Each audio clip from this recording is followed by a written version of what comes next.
Welcome to the 40 Plus Podcast. Hey, what's up, y'all? Thank y'all for joining us again.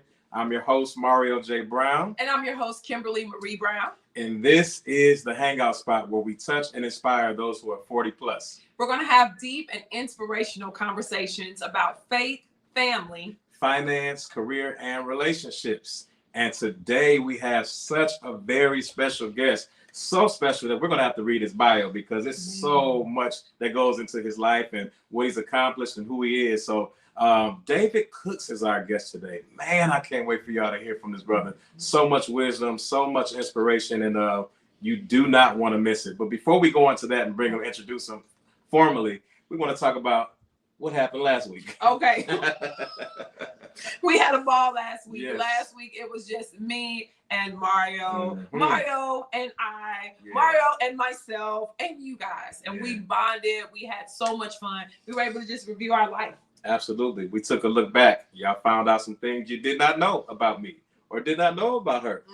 But hopefully something we said has inspired you. You learned something and something that a tool that you could take and utilize even today. Absolutely. In your own life. And we're excited. Make sure you guys continue to connect. We want to get to know more about you as you are looking over your life and reviewing your life at 40 plus. What things have you learned? What testimonies do you want to share? Make sure that you connect. Season 1 is almost over and I'm sad already. Season 2 has so many exciting announcements and we want to make sure that you guys can be a part of it. So make sure you like and subscribe on YouTube. We're also on Facebook and Instagram.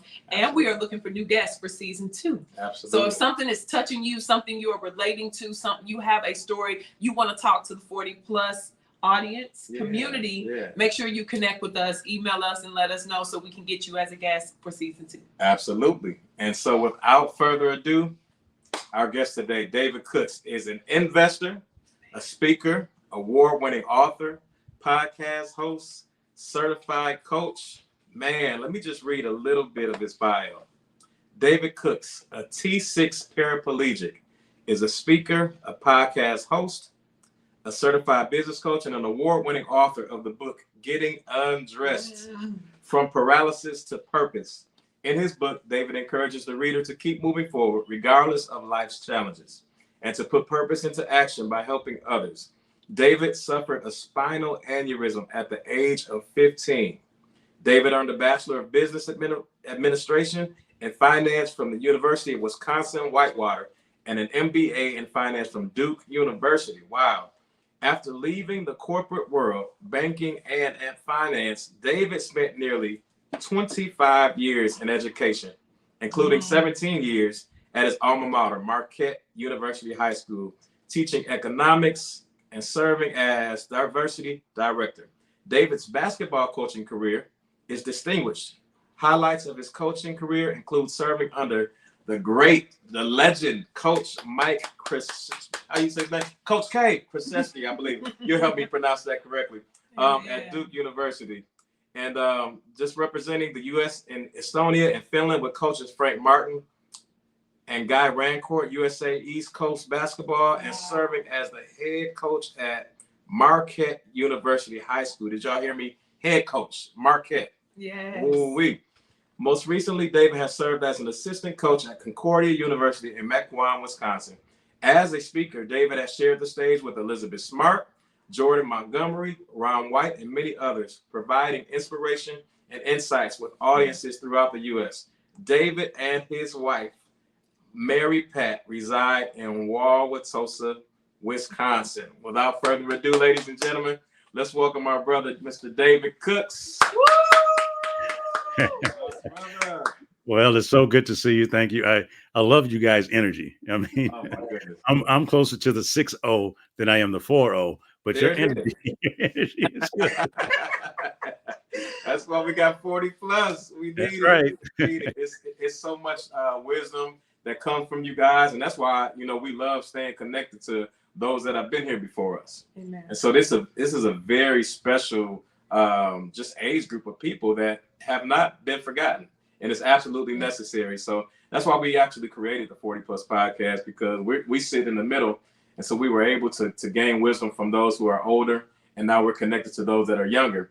And so it's like, man, it's a gap here. And so what we're trying to do is bridge that gap from between the young and the old, so that we can still give these principles, this wisdom that that helped us, as well as we know it'll be helpful to others that'll tune in and check us out. And then I think also at this age, and David, this is what you're going to be able to speak to today. Sometimes so many of us feel once we get 40 plus that if we didn't accomplish certain things, that it's no room to accomplish that.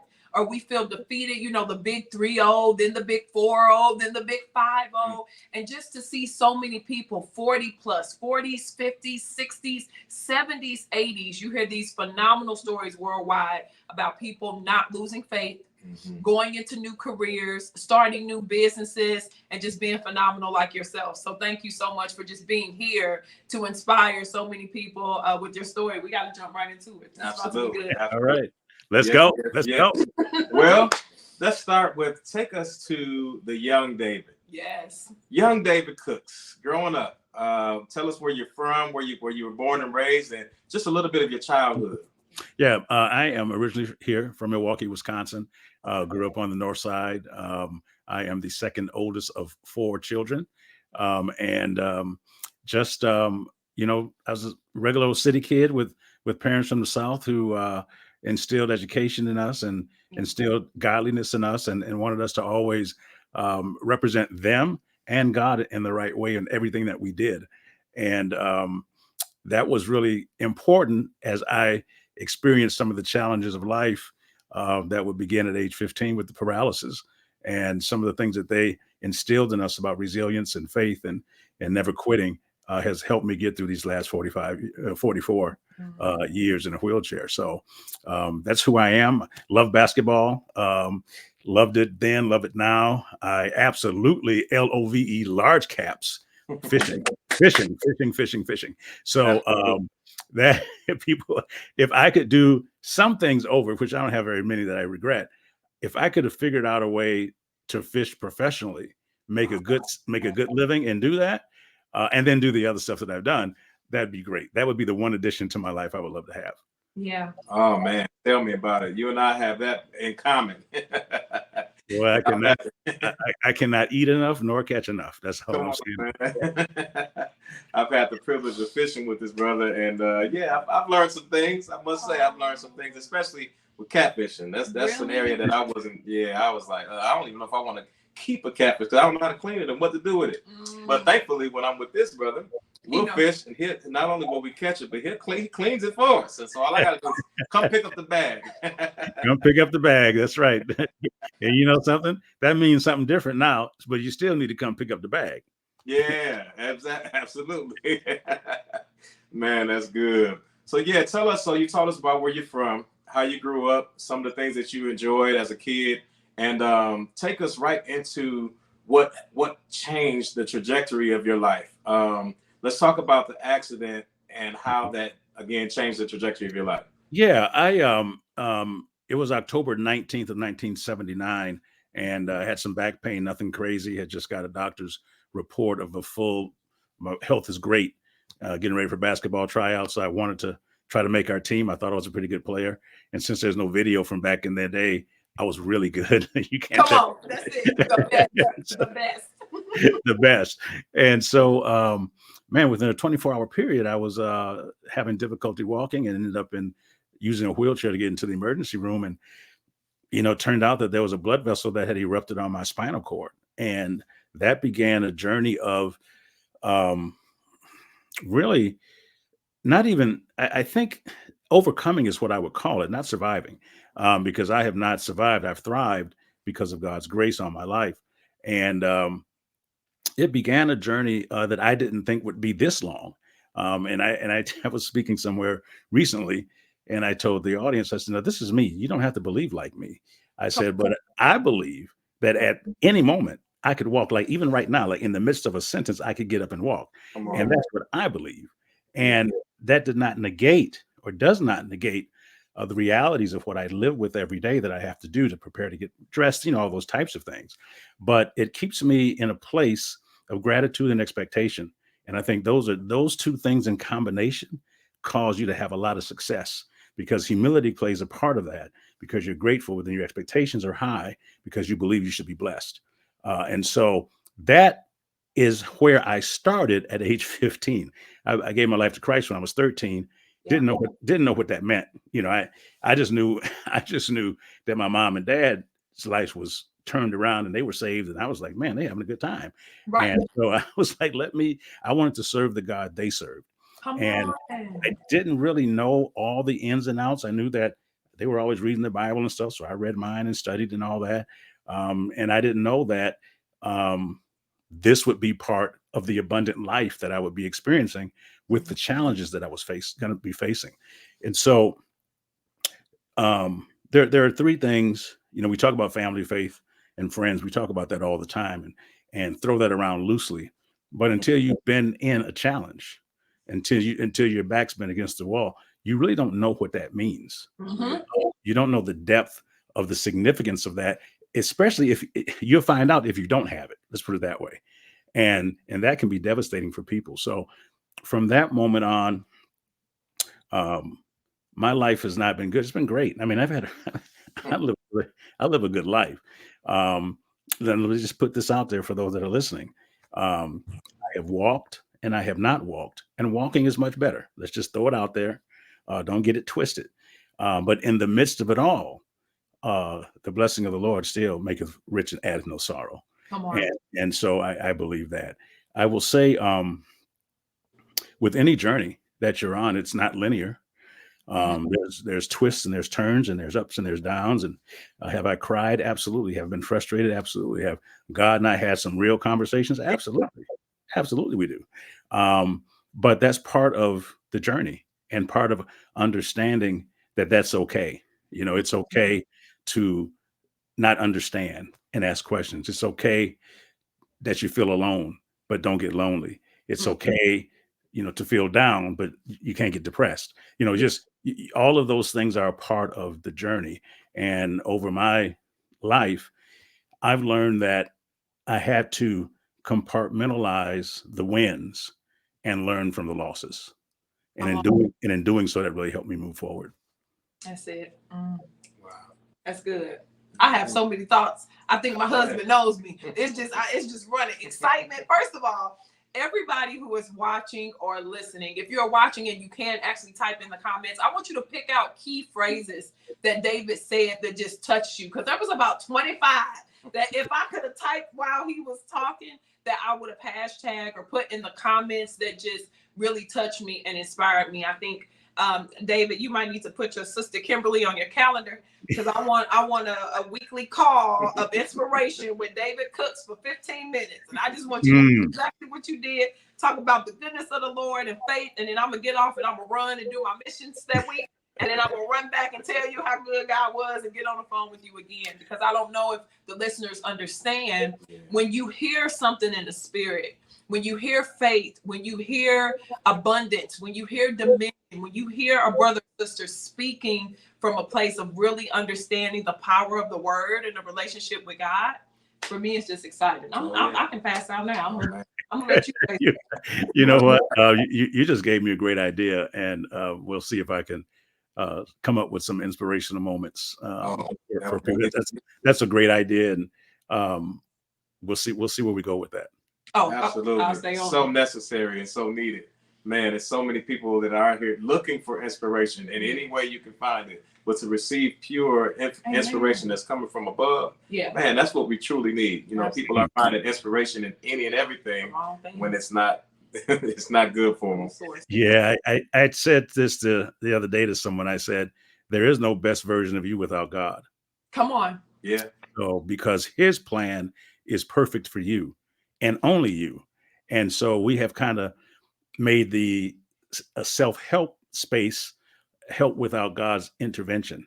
And that does not lead to the fullness of life. You may have a life and it may be okay, but it won't be the fullness of life that you will need to have to get through and to get to what you're supposed to do. Yeah. That's so good. I read a quote that you wrote. I'm not sure where I found it, but it says, keep moving forward regardless of life's challenges.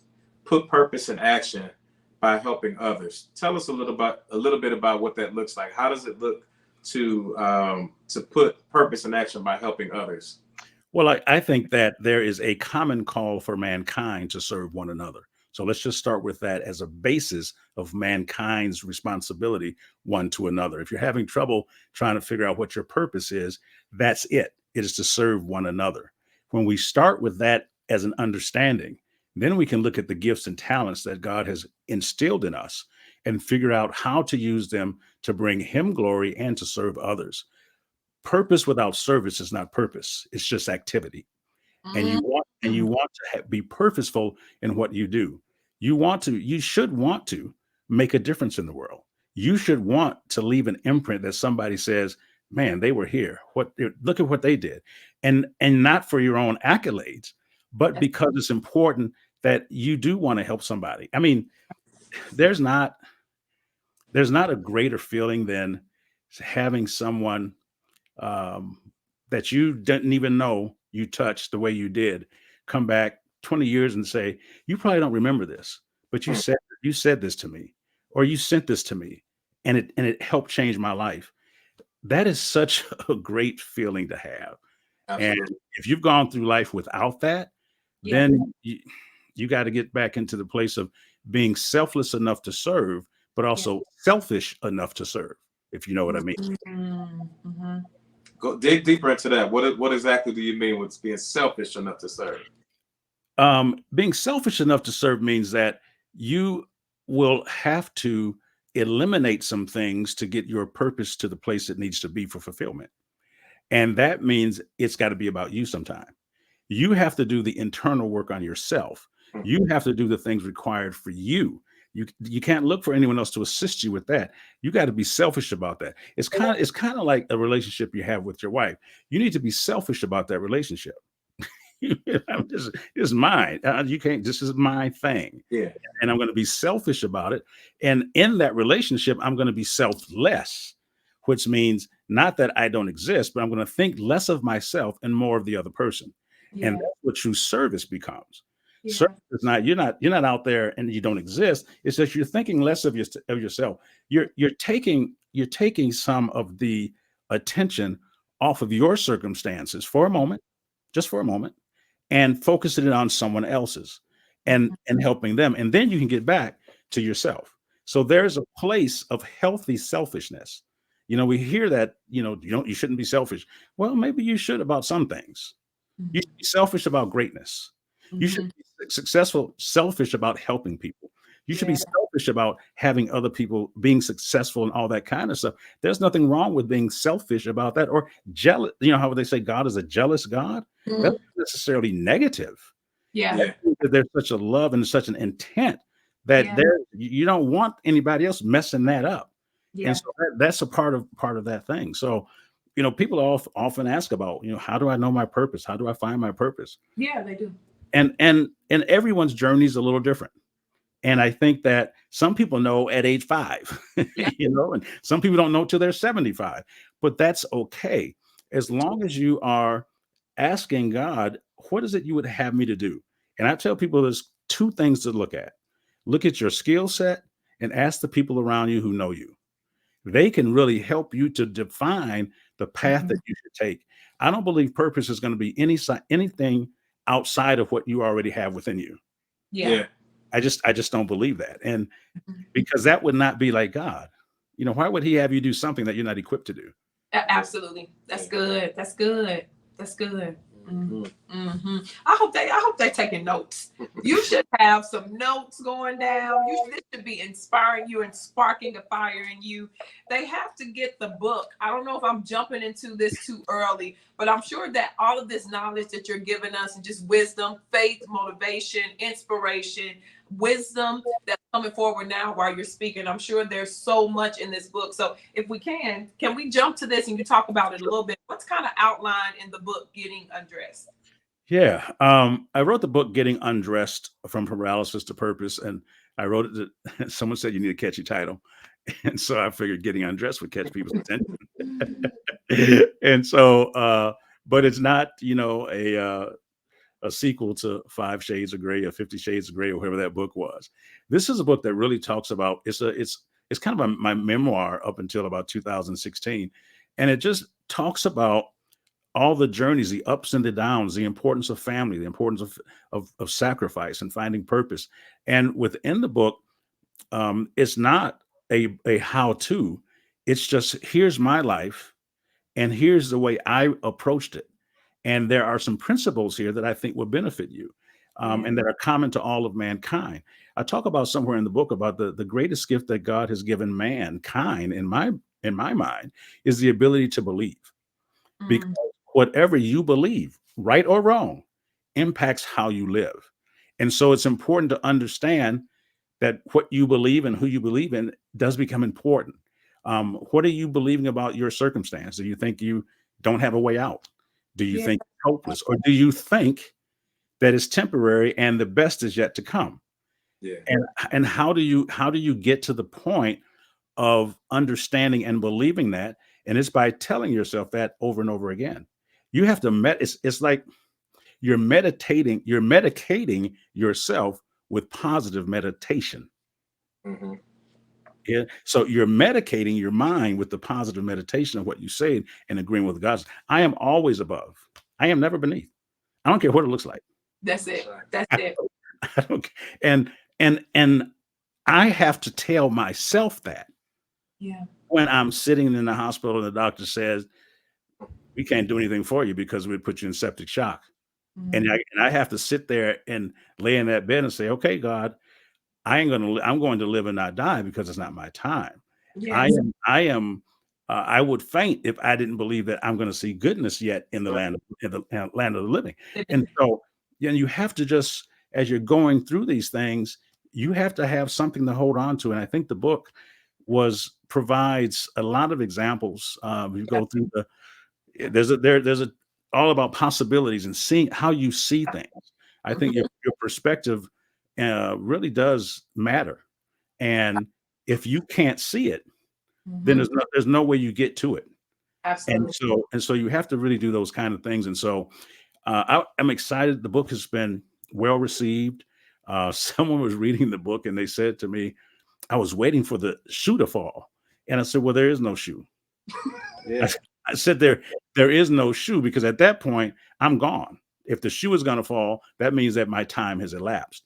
And so it's interesting that people have been conditioned to think always about something negative happening to you. Yeah.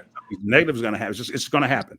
And well, how do you process that in a way that helps to build you so that you can use that situation to serve somebody else? That's it. Wow. So yeah, so there's a lot in the book, and it's interesting. Because I read the audio for the book myself, and when I did that, and it was a couple years after I published it, I was like, man, this is. I know this is going to sound crazy. I was like, this is a good book. And I was like, Absolutely. I have forgotten some of the things that I had written in there, because there are books within each chapter that probably could be written. And I didn't realize the depth of things that God had given me as I was writing. Now, I am not a writer or a reader. God for audiobooks. I'm not that person. But I just felt that I was supposed to do this. I struggled with it. I put it off. And then I talk about an episode in the preface of the book. I was on my way to Boston to do some speaking, because that's what I thought I was really supposed to do. Yeah. And I ended up mid-flight needing some help, because I had ended up with massive blood clots in my lungs. And I got to Boston, never gave that speech, didn't make it, lost that business. When I'm in ICU, one of the doctors comes up, and they kind of had found out a little bit about me through some former students who were doctors at this hospital. Wow. And they were like, where's your book? And I was like, oh man, are you asking me about a book right now? I'm in ICU, man. And it was at that point I said, when I get home from this, I'm going to sit down and really try to get this done. And so with God's help and the help of one of my former students, took about 6 months to really nail it out and work. And kind of the rest is history. On the other side, I tell people this all the time. On the other side of your assignment is a grade. Mm, And next assignment can be a challenge. It can be a book. It can be whatever your assignment is. yeah. Uh, and there's no greater feeling than getting the grade of an A when you get to the other side of the assignment. Yeah. But some of us never get a grade because we don't complete the assignment, That's right. because there are questions that may be tough that we don't know the answer to, and we won't try to get help. Yeah. With Absolutely. answers, and so we leave it empty. And so now we got a C- because we didn't complete the test. Mm, And so that was kind of the story with the book. And I just thought that,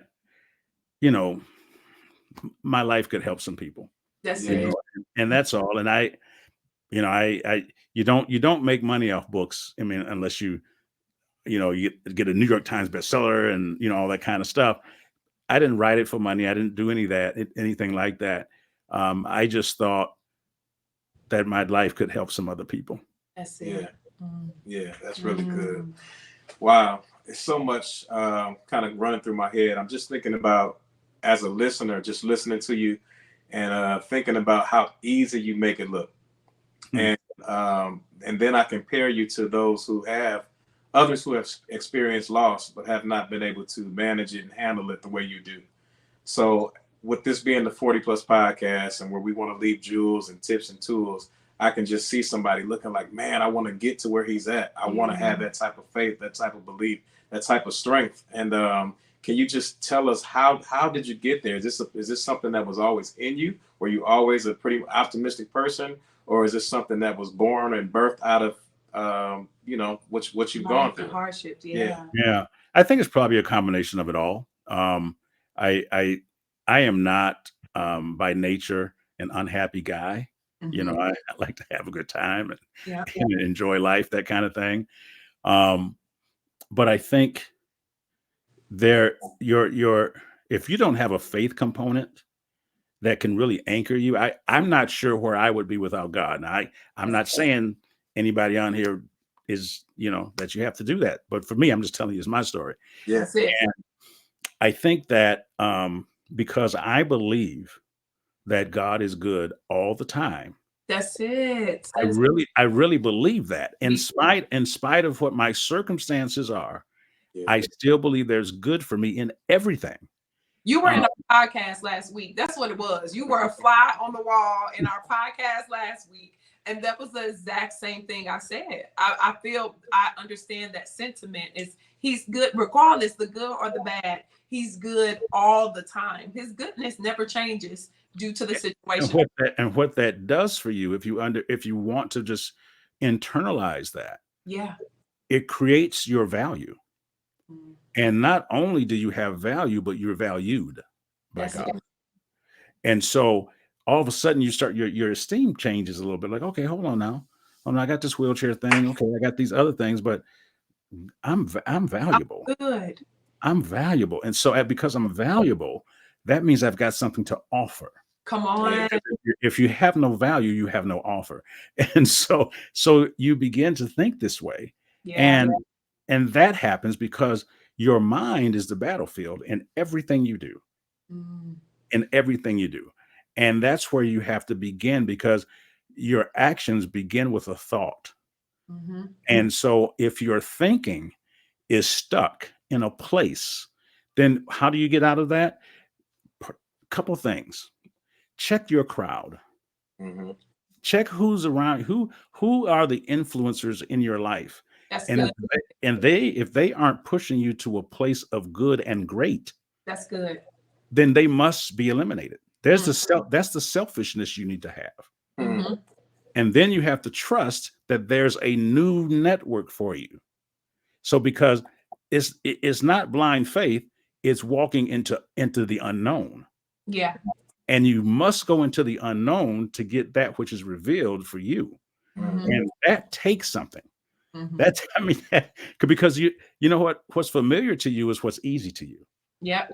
And then the challenge of coming out of that comfort zone into a next level can be daunting. But I would encourage everybody that as long as there is time on the clock, you can still make a difference in the game. Uh, You absolutely can. Woo, that was good. And so I think if you take the focus off of you, you will find the focus will return itself to you, and Mm. it'll help you elevate.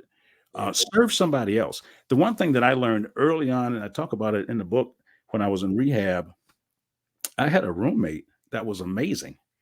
He was a quadriplegic. I had never seen that before, didn't know what that meant, but he had a diving accident, could barely use his arms and stuff. Wow. And he was the most upbeat dude. I was like, what does this do? He's working hard, talking about going to college. I want to become a doctor. He didn't change any of his plans because of his circumstances. Wow. And I was like, I'm 15. And I'm like, okay, all right. He got it like that. And he has that. Yep. And it changed how I start to work hard and everything. And I did it because of him, because we were in rehab and stuff together, and we'd be on those mats, and you have to learn how to roll over and stuff and get dressed and all those types of things. And he couldn't do, Wow. 40% of what I could do. Yeah. Mhm. And I was like, you know what? I got to do this for him. All of a sudden, it wasn't about my recovery. It was about I wanted something to do for him because of what he had done for me. Yeah. Does that make sense? And so, Took the focus off of you and on to him. That's really good. and that really changed things. I've had failures, man. I mean, look, I just spent the last, the other people who follow me on Instagram know, it was a couple of weeks ago, I think now. It's sometime in October, I forget. I had not been anywhere other than a doctor's office or a hospital from September 22nd of 2022 until early October of this year. What? And yeah. And so, broken femur that was infected, couldn't do any surgery on that, E. coli, wound stuff, emergency blood clot surgery, all of this stuff in that last 12-month period. And so during that period, I had to really fight for my peace and my sanity and to believe, because I was alone. I was by myself. Mm. Because people don't know. I learned this, and I'm trying to write this in the next book. I had to learn to give the people in my life grace because they didn't know what to do to help me. Yeah. They didn't know how, and I had to release them so I could be free. Man, that's important. That's so good. And that was very difficult for me Mm-hmm. because here I am. I have sown into your lives. You guys know who I am. You people know. And where are you? Yeah. That's it. It was like crickets. I was like, ain't nobody. Did I waste? I'm like, God, did I waste all of this time? Did I waste it? You went topic. Wow, David. And that's just, I mean, I'm just a real guy. And so I mean, when I tell you it's a good day to be alive, I'm telling you, it's a good day to be alive. Yeah. It's just, you just have to and it's not because I'm scared of dying. Let me just put that out there. Death does not scare me. So I'm not like, oh, I don't know about the other. I know I'm good. Come on. I'm good. So it was not that. It was just, God, this is enough. Yeah. I was just taking off with my speaking, and all these other things were blowing up, and getting traction. And now I'm literally having to start over. Yeah. And Know what that's like. right. And you know what that's like. And so, and I have to struggle right now with forgetting what got me to where I was, because that is no longer. Now I have to find out what the new thing is for me to do to move forward. That's driving me crazy. Yes. It's not easy. It's not easy. And so I say all of these things so that people can understand I'm not just giving you a jingle or a colloquialism or some little phrase. Yeah. I'm telling you that I have to live through the challenges of change and the difficulty of disappointment and maintain my kingship, maintain my level of authority in the earth so that I can still receive that which I need to receive, because I can't do it. I am not a help made man. I am not a self-made man. I'm a help-made man. Mm. And so I understand that this next phase of my life is going to be great. It's going to be work and a challenge, but it's going to be great. And I don't know, what it's going to look like. Yes. But I'm telling you right now, it's fixing to go down. Yeah. Come on. Absolutely. Come on. Absolutely. Yeah. I know it was some stuff that you could relate to. Yeah, man. So much. I almost wish I could have could rewind you just a little bit and have you repeat a few of the things you just said. It was, man, I can't wait to rewatch this, man, because it's so good. You want to take it in and just pause and just simmer and just allow it to just take root. But yeah, man, like I said, I can definitely relate to where you are.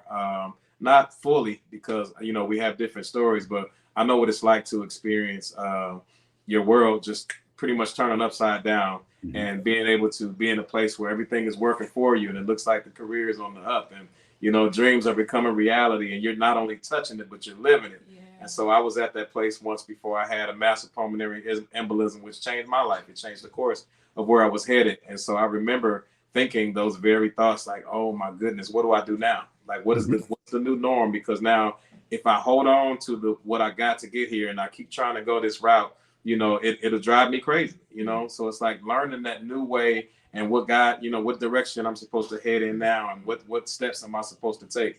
Man, it's challenging. Yeah. And so I appreciate just even you sharing your, being transparent about your journey, and just even people listening to hear a little bit about mine, because it's not an easy place. And I'm glad you spoke to just freeing people from our expectations. Yes. I think that was really big, because it can feel personal. It can feel like, man, like I remember how I was there for you in this moment, and that moment, and this moment, and now when I need, someone, or when I think I need people the most, God has me set aside by myself, and I'm feeling alone even in this. So just you experiencing that, you explaining that to our listeners about, just how you freed other people. Like, because like you said, they don't know all the time even how to approach that situation. That's right. And when you experience loss or loved ones, sometimes we say some things that don't really help others. And we may mean well, but I've heard of situations where loved ones is not like, oh man, I know how you feel, and that could be offensive in a sense. It's like, no, you don't know how I feel. You don't know where I'm at. But naturally, that's some of the things that we may want to just share as a condolence, or just a feeling of what you're going through. But man, that was so big that you talked about that, because what I was going to ask you is, you mentioned that earlier about family, friends, and the importance of having them. So I wondered if you had gone through some seasons in your life where you felt alone, where they weren't, or you were looking for them to show up, and again, you faced it on your own. So, well, one of the things that you mentioned, and it's the key, one of the key components that I believe is necessary for you to move forward, is to not take things personally. There are very few things in life that are a direct attack on you, the person. Yeah. And if you understand that, as soon as you know that it's not about you, because those same people that I had to let go of, they weren't thinking about me. yeah. I was the one thinking about them. They were moving on with their life. And so true forgiveness and true understanding, it happens when you learn not to take things personal, even if they are. Even if they are. Yeah. Because that allows for you to continue to grow as a person and not get stagnated. Yeah. Because all of a sudden, you think, who's attacking me now? Where's the next attack coming from? Yeah. There are you ain't attacked that much. I'm just telling you right now. In your mind, you think you are, but I'm just telling you, you are not. Yeah. 99% of that has been made up in your mind, and you think about it. Why am I thinking so much about that? Why you could be working on yourself. Yeah. Working on your project. Absolutely. Absolutely. Don't take it personal.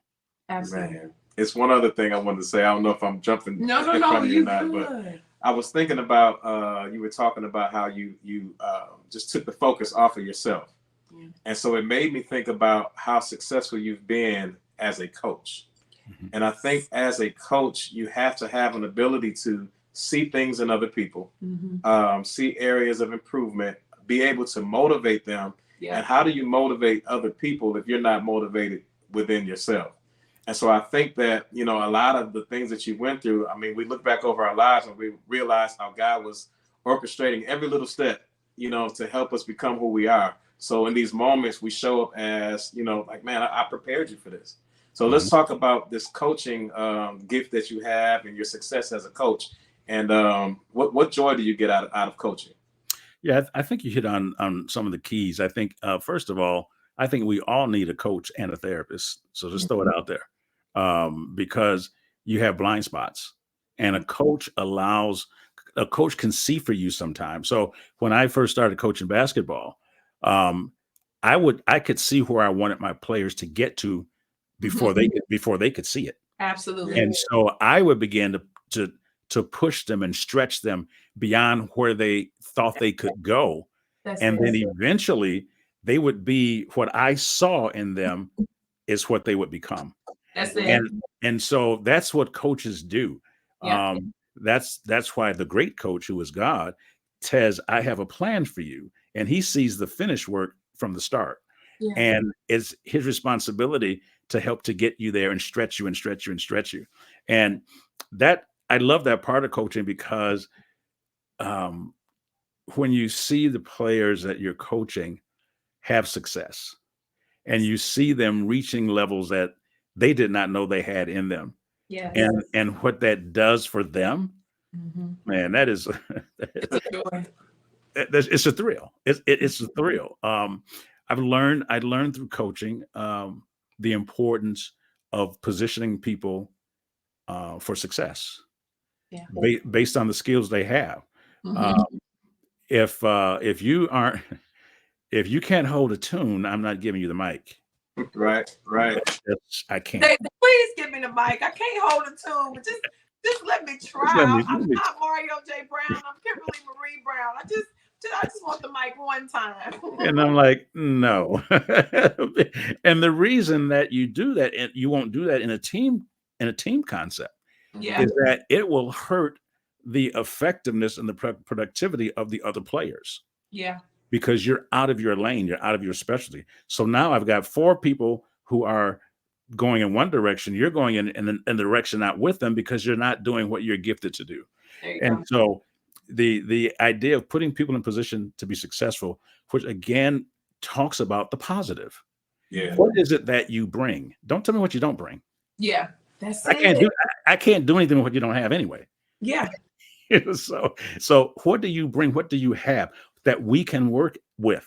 What is it that you're really good at that we can really make you great at? See, because we want to be good, I want us to be great. Yes. And so if we can get you to be great at what you do, you know, that whole thing about being a jack of all trades and a master of none, that leads to poverty. That's what that leads to, because you're not great at anything. Yeah. But if you become good at something that people really want, you get paid, you get the bag. Yeah. And so that coaching thing really taught me that. It taught me about, I had a winless season with one of my first coaching gigs, and that means where you don't win any games. And I learned the importance of how to keep things afloat when things aren't going well. How do you keep moving forward for the next game you have to play? The next team you have. How do you keep these guys engaged when you as a coach may know we're not going to win no games? Yeah. You're not going to let them know that, but we as a coach. And so you learn again how to find victory in loss. Yeah. You look for little improvements, little wins, little things that help you get there. That's pretty important. Being able to articulate clearly your vision for the team and your expectations and your standards, because standards and expectation are significant. You must have them. You can't, if you're standardless, I don't know who you are. You're just all over the place if you're standardless. I'm not good with that. Yeah. Wow. So all of that is about creating a culture. All that is about creating a culture of winning, a culture of believing, a culture of overcoming. Those are all things that are part of the coaching thing. And, I've been fortunate that's what I said. You know, I, I've just been blessed to land at these places that I've been. Like you say, Coach K at Duke and the USA basketball stuff and all of that. And I didn't know I didn't know that what I was so passionate about, a little 9-pound orange ball, would take me to the places that I needed to get to find out about purpose and serving others. I didn't know, but I followed that.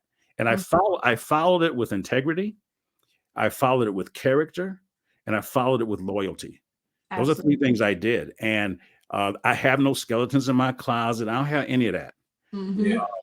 And I think that's important when you're not sure where you're going, that you're just doing it the right way. So you don't give any opportunity a chance to pull you back down. If that Man, that's really good.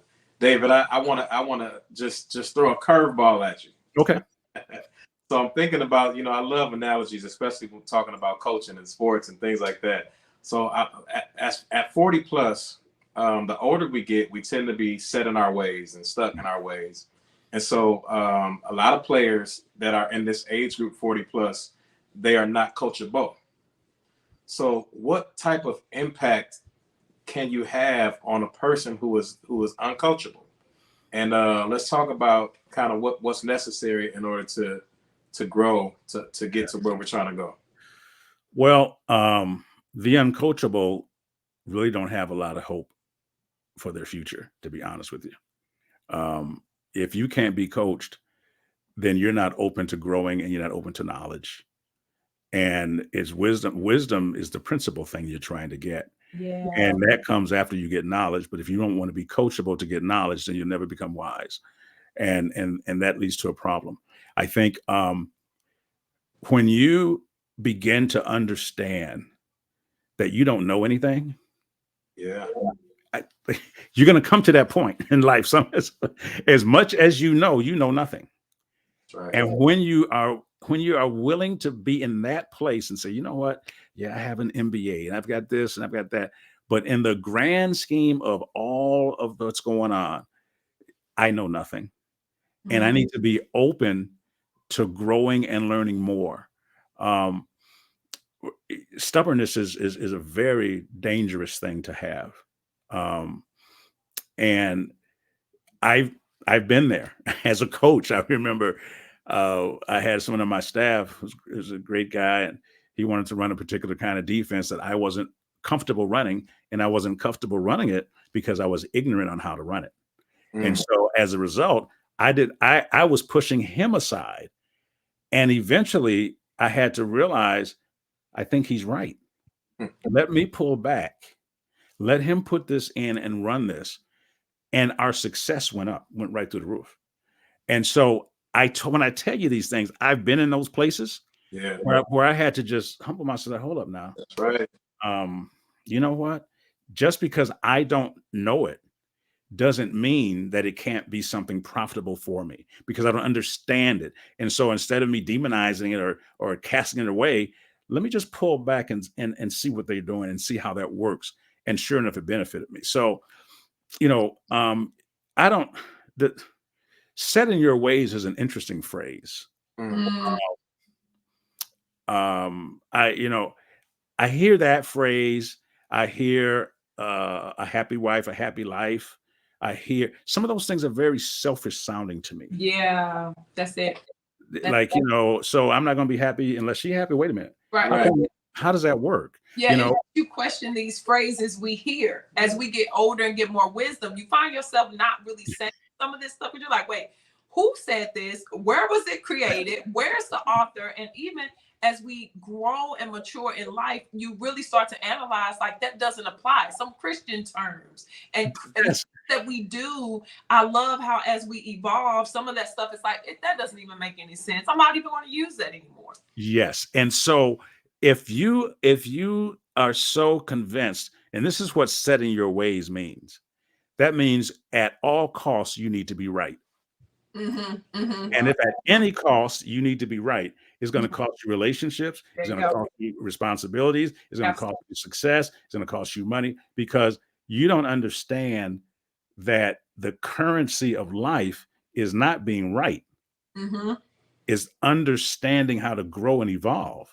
Yeah, that's good. That's good. I don't, That's good. if anybody is still sitting around with a rotary phone, holler at your boy. Yeah, yeah. Yeah, it Right. was great. It was great during his time, but we can't get not now, not now. And so I think that know what you know, but know what you don't know, Yeah, that's Absolutely. good. That's and good. be willing to unlearn what you know That's so good. that you can get more. And what I mean by this is that we become full. Yes, we do. Mm-hmm. Because of all that's been imparted and instilled in us. Sometime you just have to pour the water out the pot so you can get some new wine, Mm-hmm. Good. and so take what you know as a grain of seed, stay humble, appreciate the experiences, be grateful, and be hungry for the next. Be hungry. Be That's hungry for the next, because the rest of the world is already in the future while you're staying where you're at, yeah. because you're set in your ways. This is That's how good. you do it. Hey, So I can relate to you with the coaching piece, not the basketball, but the life coaching and that space. I remember when God called me to that, like in mentorship and kind of helping people, even in high school, 18, 19. I was kind of helping people navigate seasons where they needed great change, right? When we were mhm, teenagers, now you're getting your first apartment, or now you're trying to find your career versus a job, or, a lot of my friends were having their first child or their first failed relationship. But as I've gotten older over the decades of coaching people, one of the things that I can relate to you, but I loved, it gave me a sense of empathy and compassion for humanity. Because when you have this gift as a visionary, and for me, it's like I can talk to someone, I can hear their passion, the vision, the gifts, and I can see like where God can take them in that, but that they're having a problem in the journey, right? They're having a problem winning the championship. And so in order to coach them and get them to the championship, if we're comparing it to sports, I had to be very empathetic to who they were, how they yes, thought, what was their trauma, what triggered them. If I push them this way, they may not perform their greatest, but if I offered this, that was the motivator. And so the one thing that I could do to motivate one person or inspire one person, the next client, that was not what motivated them or inspired them. So it took me to really fall in love with their humanity, fall in love with their mindsets, what they have been through, and really care to then coach them to get to that next level. And then to see it manifest, I would be so fulfilled, because each person was wired differently. But I learned that I was a better life coach as I got to know each individual person and Let- what they went through and their journey, because everyone saw things differently and everybody experienced differently. And like you said, what was one roadblock to the one person was super easy for the next. And so I just had to walk with them and comfort them and speak life into them during their journey and that process. And it was so fulfilling. But I think what is very interesting, even the strong people in life have weak areas. And so for me, being this life coach, I was able to help people and inspire people. My weak area is, it was like, God, well, who's going to pour back into me? right. Who's going to feed me? Who's going to inspire me? Who's going to be my cheerleader? So I found myself, as I was getting older, like frustrated in life.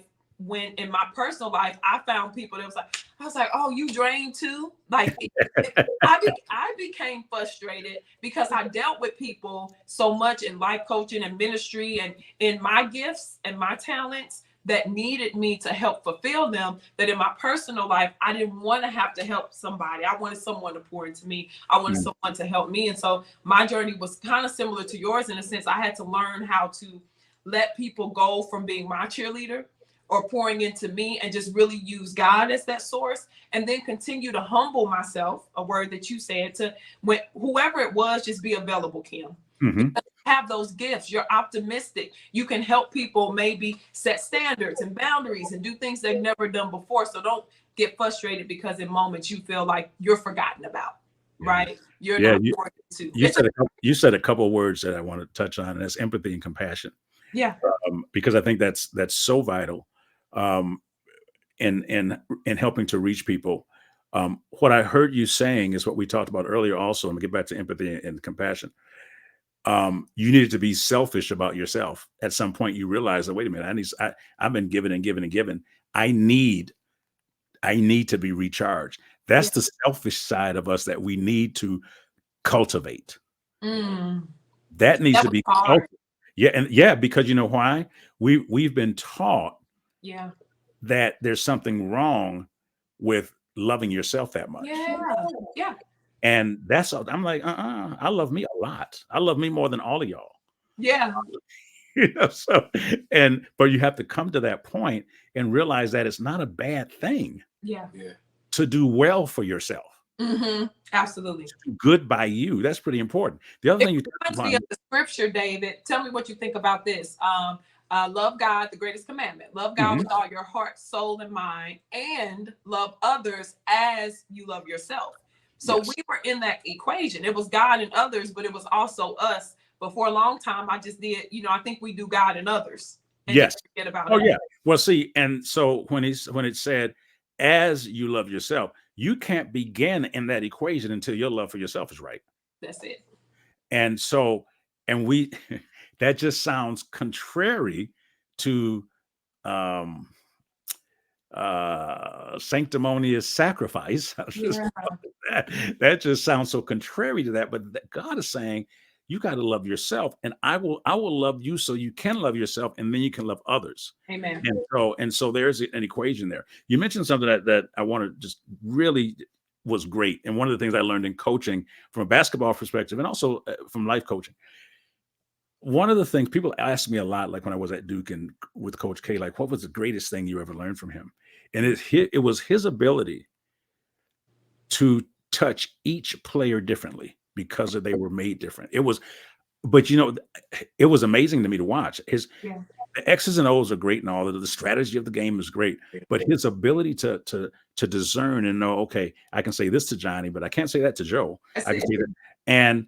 But you know what? That takes time. Yeah.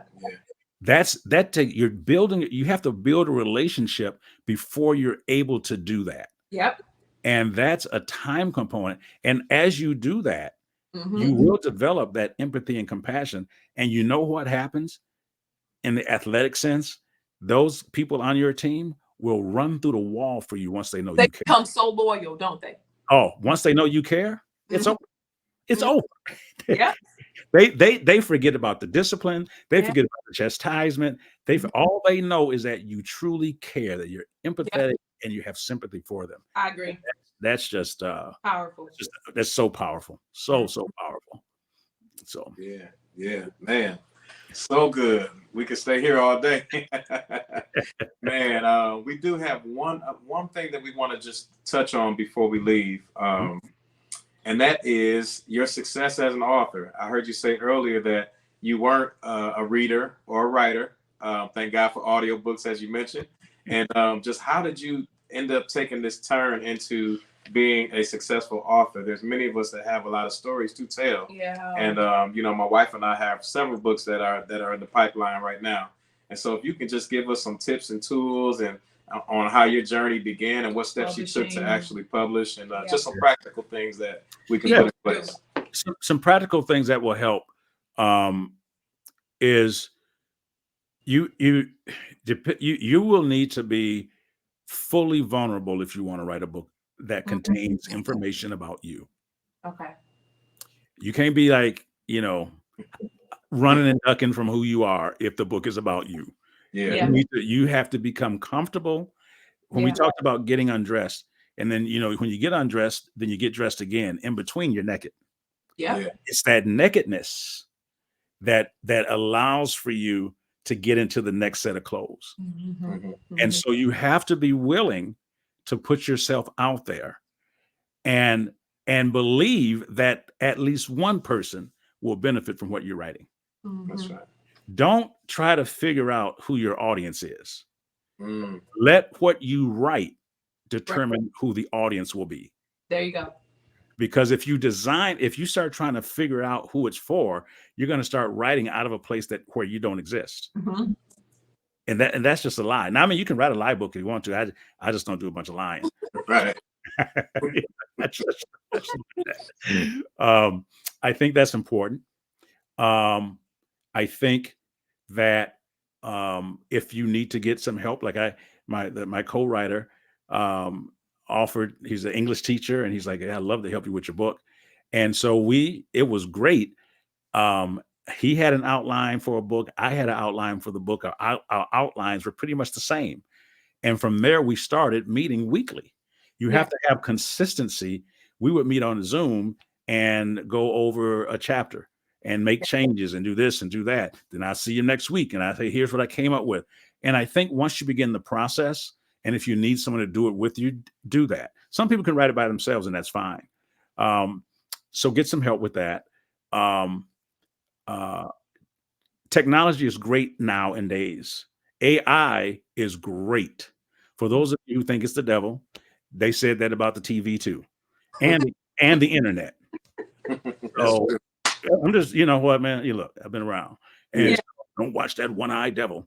Oh, that internet's going to send us down, you know. So, okay, just the truth. If you struggle, this AI, this chat GPT thing really can help you outline a book. You can say, I want to write a book about my life that consists of the following things. Can you help me with an outline? And it can outline things for you. And you can look at it and say, oh, I like that piece, right? I don't like. Use the tools that are available for you. Yeah. There are things out here that make your life better. Mm-hmm. You know, it ain't the mark of the beast. Yeah. Neither is the ATM card. But anyway. Wow. You know what? Speaking of the mark of the beast, it's just funny because I just saw someone's stat on Facebook, I believe yesterday or the day before, and they actually have a place in Milwaukee, Whole Foods. It has a place where you can put your palm and pay with your palm. Oh. Yes. And I said, oh, it's happening. Mm-hmm. I didn't realize we were already in that place that they spoke about, but paying with your palm means that there's a chip already in the hand. Yeah, so that was kind of mind-blowing to me to see where we are. See where we're, and we have to understand, you know, it's our responsibility as believers, I think, to lead from the future. We're always catching up. Something's wrong with that. Yeah. Oh yeah. Okay. Gotcha. We're on the catch-up game.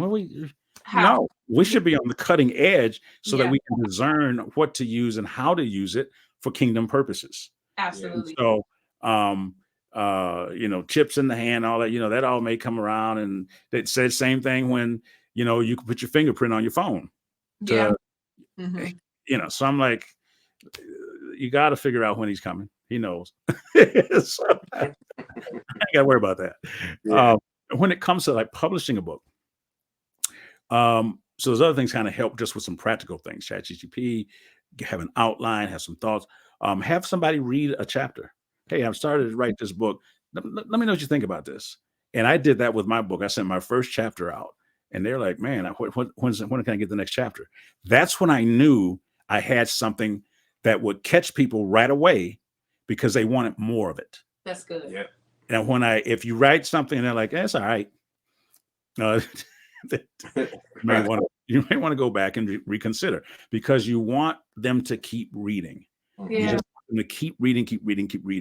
Mm-hmm. My book is it's interesting, the number of people who have said, I couldn't put it down. I read it in 8 hours and I could not stop reading. Wow. You want to get something like that in people's hands. Again, I don't, you know, I'm just a regular writer. I had met with some people who were New York Times bestsellers here in Milwaukee that I knew about the process.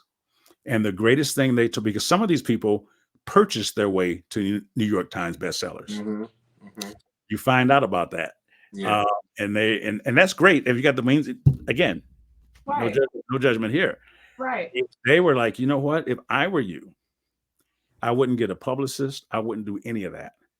I would try to find a local publisher who's had some success publishing books, develop a relationship with them.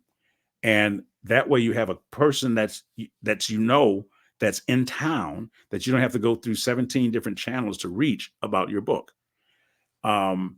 And that was really, and these are people who were New York Times bestsellers.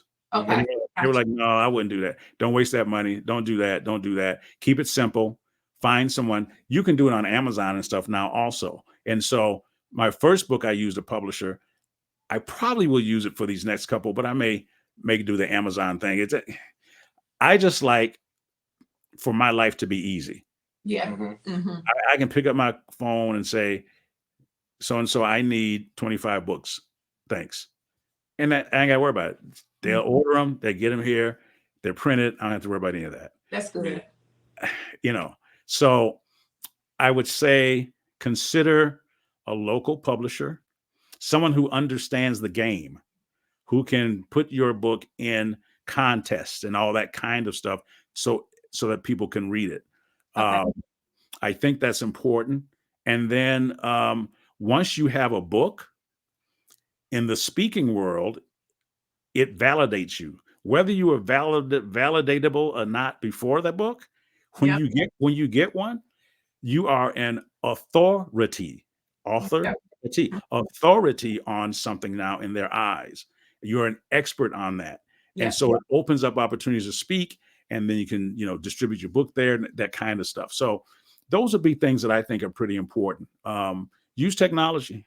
Don't be afraid to experiment and try and figure out what to do, because everybody else is. Mm-hmm. I'm just telling you right now, everybody else is, and there's nothing wrong with this. And help with your outline.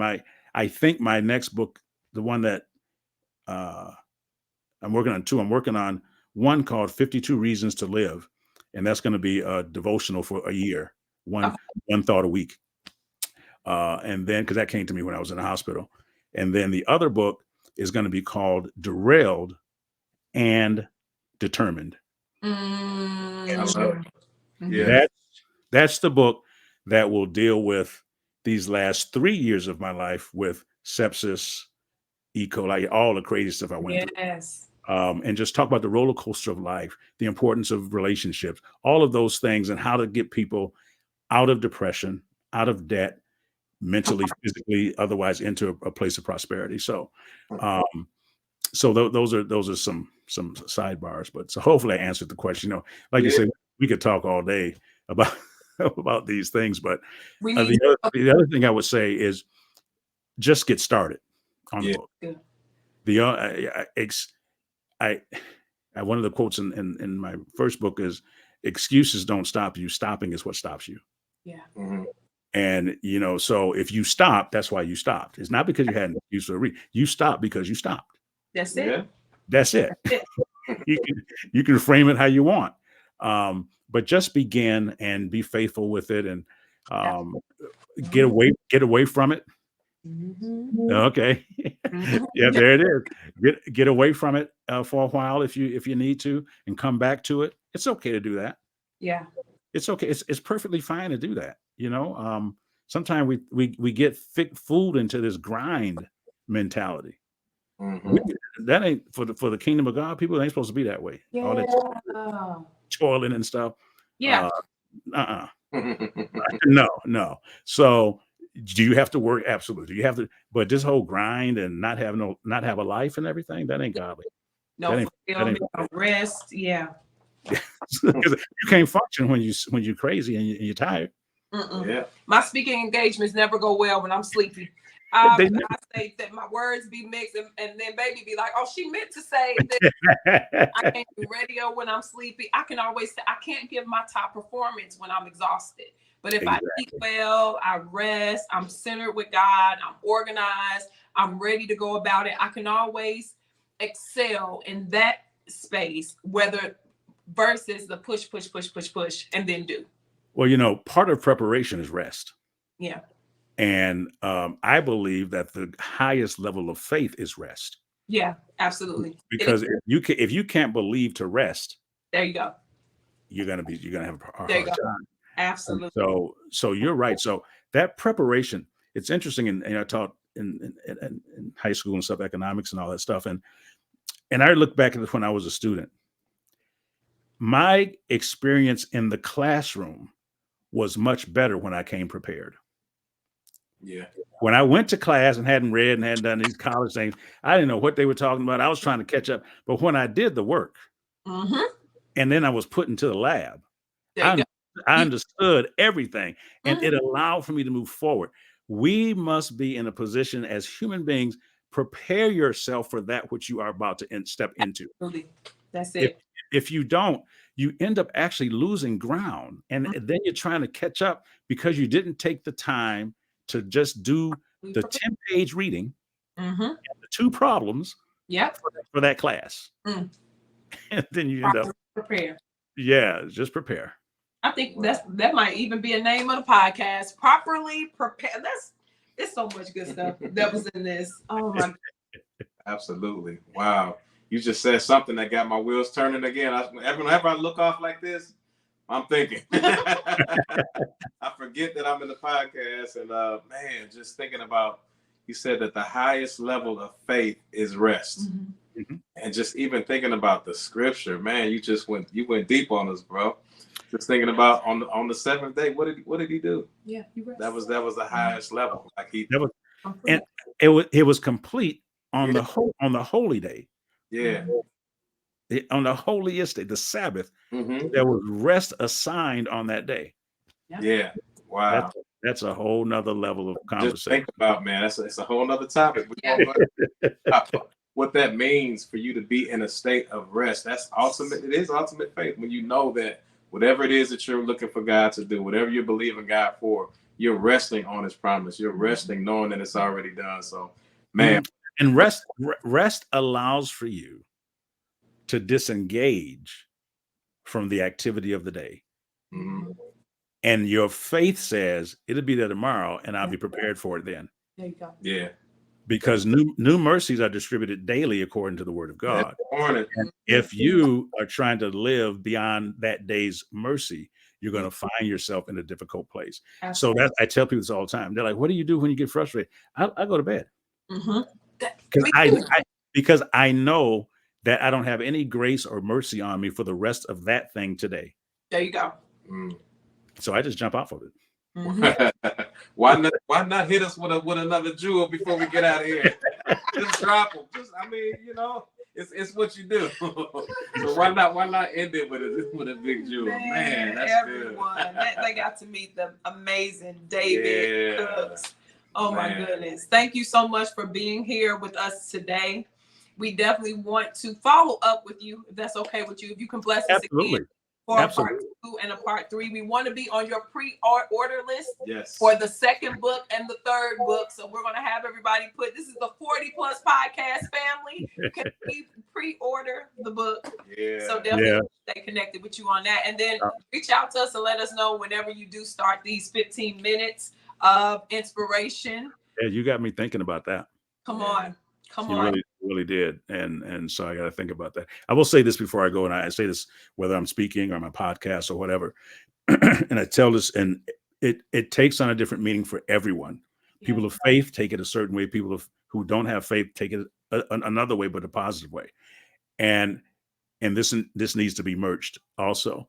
It says that your ability to endure is always greater than your willingness to endure.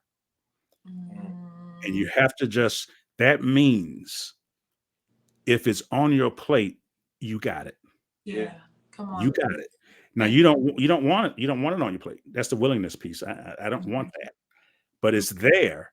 And there's an ability internally that will get you to the other side of that thing. Yes, God. Absolutely. Yes, God. How can they reach you, David? How can they stay connected? I am on all social media outlets, Instagram, Twitter, I think at Facebook. I don't even know what else is out there now. And most of it is at DCE Speaks. And if you Google me, you can find me there too. I've got a website, davidcookspeaks.com. We've got a podcast website, paralysis2 purpose.com. And those are the ways you can reach out to me, and LinkedIn, all those things. So if anyone wants to reach out, speaking engagement, mentoring, whatever, I'm excited to do it, and appreciate the support that you and Mario have given me. We love you. Close up and in the distance. you know, and so because I just I appreciate it because it's real and it's authentic. And I didn't know, and I'll say this, and then we'll be done. I didn't know how much I had influenced Mario's life. He mentioned it to me. I forget when and how. And I was like, man, I didn't know that. Wow. I just thought we were just fishing buddies and everything. But he was watching me while I was watching him. And there's something about understanding that your life is an epistle being read by men. Yes. Whether you know it or not, you're being read. And the question is, when they get through reading you, what will you be left with? That's good. And I just I'm honored to be here. I honor both of you and the work that you're doing, and just I'm just honored to be here. Thank you so much. Thank you, bro. I appreciate it. I'll give you some information offline. We'll be in town in the next few weeks. I'm doing a play there. Okay. The Rapture play. Shout out to the Rapture. Oh yeah, I saw a billboard the other day about a Rapture play. And I didn't. I was driving for the first time in a year, so I was driving around. I was so happy to drive my own car because I had used public transportation and stuff, and which is a whole nother conversation because I learned a lot about people are really struggling. And but I was so happy to drive around. I almost drove through a Culver's drive-through just to do so. I didn't want no food or nothing. Yeah, I just was going to drive through. I was just excited. Mm-hmm. So I saw the billboard. So okay. Cool. Yes, sir. Okay. I'll get that information. But even if you can't make it, I hope that we get a chance to connect while I'm up there. And, man, so much love to you and your family. Yes. Thank you for everything that you've meant to in my life. As you mentioned, I didn't get a chance to share that on this show, but just being able to have a big brother to look up to, even from a distance. We don't talk often, but just watching your life and what you've gone through and how you continue to graciously show us how to live and through purpose, man. It's so huge, and I just appreciate being able to get a close up into what God is doing in your life. So I appreciate you, bro. Much love to you. Till next time. Thank you, guys. David Cooks. David Cooks, man, y'all. This has been phenomenal. Absolutely. And I have to give a shout out to my hubby. A lot of people don't know this, but for his podcast, you made the jingle. I did. And the book Paralysis goes with the podcast. Yes, so if you go to the podcast, you will hear this beautiful voice. So if you need a jingle for podcast, if you need some help with your podcast, you definitely want to reach out to Mario J. Brown. I'm waiting for our jingle. Yeah. It's coming. Season 2, y'all. I'm Season waiting 2. For the jingle. I put it out here now, so it's coming. I'm waiting for our jingle, and I want to sing on the jingle too. Auto-tune. Thank y'all for tuning in. This is the 40 Plus Podcast. I'm your host, Mario J. Brown. And I'm your host, Kimberly Marie Brown. And we appreciate you guys. Until next time, be blessed. Bye-bye.